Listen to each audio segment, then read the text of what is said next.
ละมักเมียเขามันบาปบ่กล้าเอ่ยเคยว่าจ้าสินข้อ3บวชเรียนมากะเมยังจำได้แต่หัวใจมันดื้อบ่ยึดถือเอ้ยคำสอนสั่ง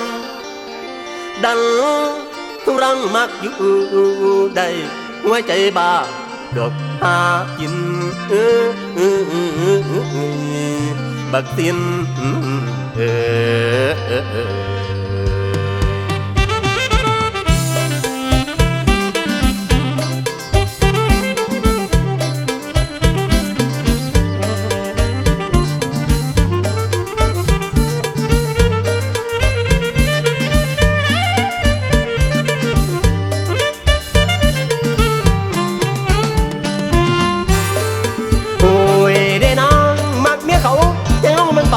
หัวใจโมลาไป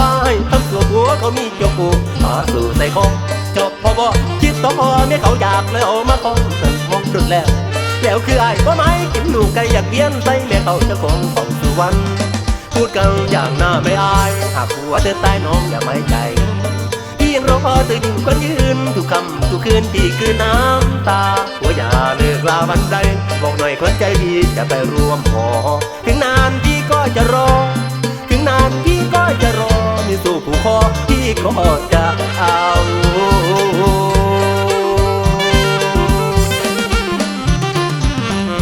เขามีคู่นอนสู้จนกว่ายังปั๊มปอดอยู่ได้ใจบ้าหากินต่อยเอ้ยต่อยเจ้าผู้ต่อยติ้งตีนติ้งตีนติ้งติ้งตีนติ้งตีนอยากปีนแผ่นดินมีผู้สาวมีเปลี่ยนตันบ่ปัญหาเกี่ยวเดี๋ยวเห็นหน้าเขามาไปลายเจ้าผู้ไทยหลับละงามให้กว่าสาวผิวขาวตาคมมันตกนรกหัวอกแค่พัง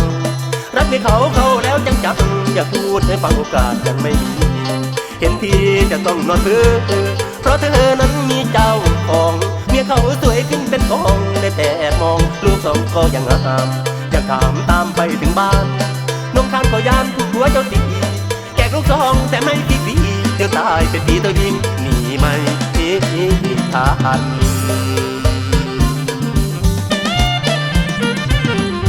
ดอกไม่จันก็แก่จันย้ำสั่งต้องเอาไปเผากันง่ายๆกาก็ตายยังคือหลายผู้ข่าวมาลุงเรือป้าจะลืมหินของเดิมเยิ้มคือผู้นั่งงุ้มของเพื่อนเตือนใจไว้คนไทยน้องพี่ก็จบก่อนตอนนี้เวลากี่ไรมาอย่าสุตาน้ำแต่เมียเขาอย่าสุตาน้ำแต่เมียเขาเดียวสิเอาในช่วงปัญหาลมดับดินให้หินตองเนื้อเดือ